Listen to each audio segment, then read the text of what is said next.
Okay, so are you ready to get into it? I mean, we've got a lot to unpack with Dune. Yeah, you weren't kidding when you said this deep dive was going to be intense. No kidding. You sent over excerpts from the book itself, which is great. But then on top of that, you've got notes from Princess Irulan.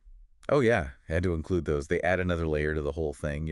For sure. And it's not every day we get insights like that, right? Exactly. And then to top it all off, you've got background on Frank Herbert himself. You're really looking for the deep dive experience, huh? Absolutely. Themes, nuances, the whole shebang. Yeah. I want to know why this book still resonates decades later. Okay, I love it. Well, then let's jump right into it. So we've got to start with setting, right? Arrakis. This planet is, well, it makes the Sahara look like a water park, right? Seriously. The way Herbert describes it, the scorching sun, the wind, that never-ending thirst, it's brutal, but there's a beauty to it too. He makes you feel the desert. It's almost like sensory overload before we even get to the sandworms, Yeah. right?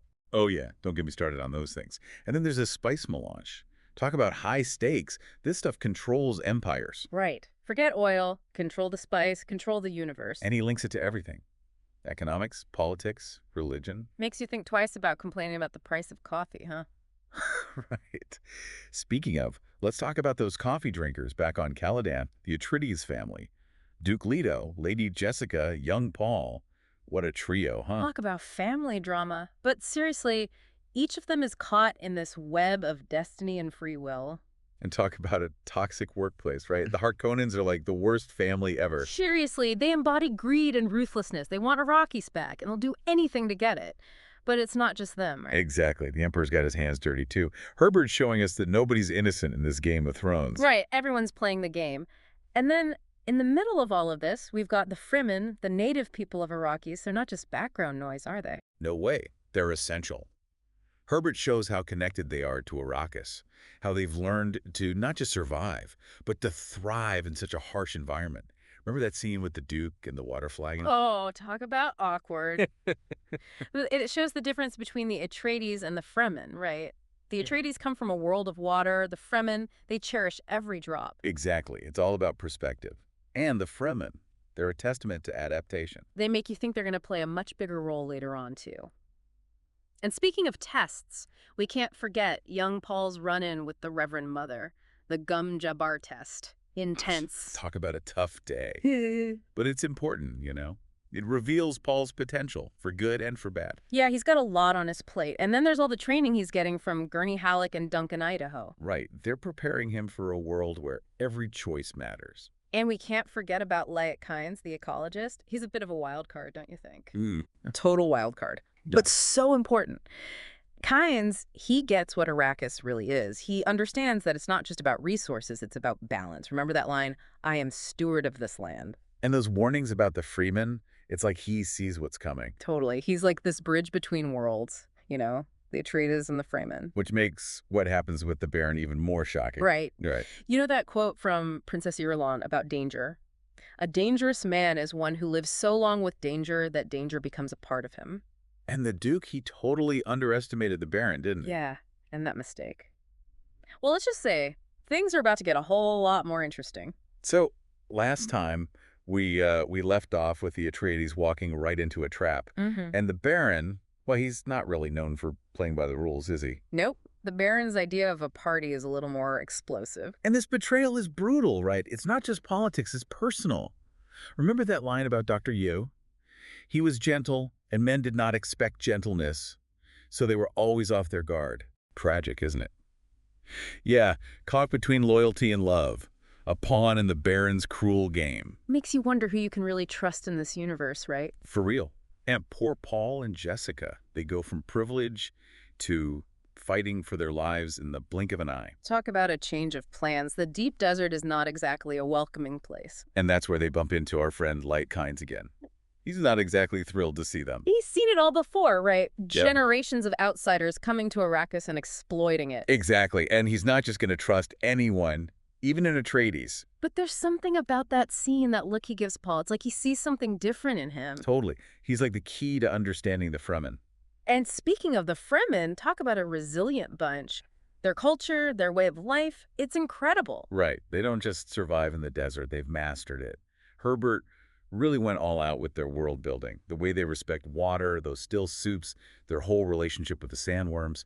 It's amazing. Speaking of the still suits, you mentioned a connection to real-world tech. Oh, yeah. Think about the water problems we've got right now. Herbert was writing about this stuff back in the 60s, imagining solutions. It's like he was ahead of his time or something. Seriously. And it makes you appreciate those scenes where they're collecting their sweat, Right. right? It's not just gross, it's survival. Totally different perspective. And their whole thing with the sandworms.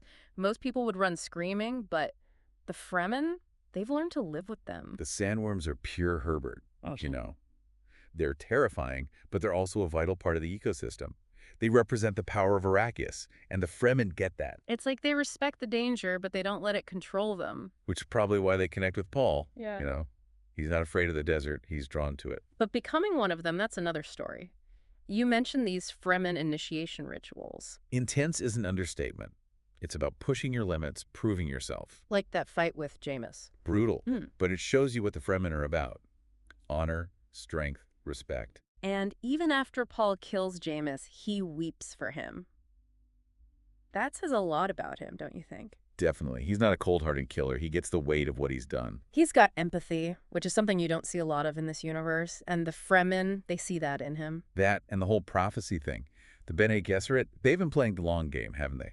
Planting the seeds of belief. Talk about playing chess with the future, right? Exactly. And Paul, he's a wild card in their game.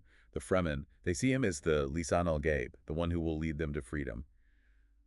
But Paul's journey, oh man, it's about to get complicated. The spice gives him these incredible powers, but it's also messing with him, right? It's a double-edged sword, for sure.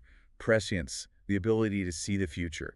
That's a heady burden. Remember what he says? He felt the future pulling at him, demanding that he choose a path, even if it meant sacrificing a part of himself. Intense. And Jessica, she's got her own transformation going on, from Lady Jessica to Reverend Mother. That Water of Life ceremony is no joke. Curiously, Herbert, he does not hold back. It shows how far Jessica's willing to go, the sacrifices she makes. They're both pushed to their limits, physically and mentally. But here's the thing, their journeys, they're tied to Arrakis, to the fate of this planet. Absolutely. And just when you think things can't get any crazier, guess who decides to show up? Oh no, don't tell me, not the Emperor. The Emperor himself. And he's brought the whole party with him, including those scary Sardaukar. Talk about upping the stakes. Things are about to get real. So, last time we left off, things are getting kind of crazy, what with the Emperor showing up on Arrakis and all. Talk about an awkward family reunion, right?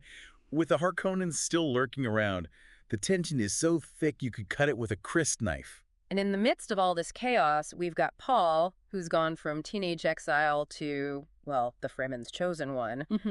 That's a lot of pressure for anyone to handle. No kidding. And Herbert doesn't let him off easy. Paul's prescience, it's a gift and a curse, you know? Yeah. He sees the possible futures, but knowing which path to take. It's like trying to navigate a maze in a sandstorm. Exactly.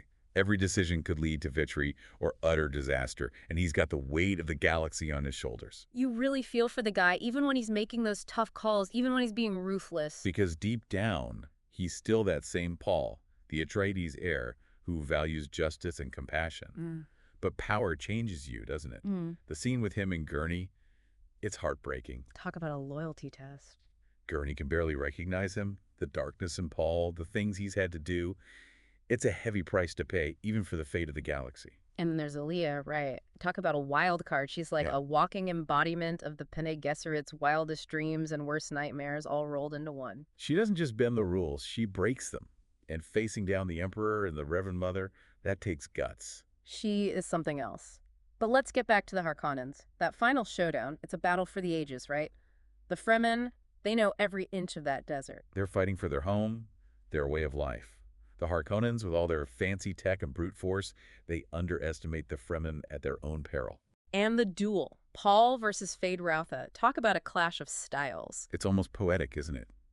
Two sides of the same coin. Feyd-Rautha, fueled by that Harkonnen bloodlust, and Paul, transformed by the desert, embracing the Fremen way of fighting. But even in victory, there's a sadness to it, you know? Oh, absolutely. That moment when Paul offers Feyd-Rautha a chance to yield is like a flicker of the old Paul, the one who still believes in mercy. But some cycles, they're just not meant to be broken, are they? And so Paul becomes emperor, fulfilling the prophecy, but at a cost. And he knows it. That line, "I've lost a friend to gain a creature." That's the tragedy of Paul Atreides. He wins, but at what cost? It's a victory with a shadow hanging over it. The galaxy is on the brink. The Fremen are looking to him as a god, and he's got that burden of prescience, seeing all those possible futures. Which is why Dune still resonates today, decades later. It makes us think about the choices we make, the paths we choose, and the consequences of our actions. It's a reminder that even with the best intentions, even for the greater good, there are always trade-offs. And sometimes winning can feel a lot like losing. Exactly. And the fact that Herbert was inspired by something as real as a government project on the Oregon Dunes. Right. Talk about finding inspiration in unexpected places. Yeah, it shows that even in the most fantastical stories, there's a grain of truth, a reflection of our own world. And that's why we love diving into these books, right? They transport us, make us think, make us feel. Dune is a story that stays with you long after you finish the last page. Absolutely. It's a story for our time, a warning about the dangers of unchecked ambition, the importance of ecological balance, and the power of human resilience. Well, folks, there you have it, another deep dive completed. We hope you enjoyed this exploration of Dune as much as we did. Until next time.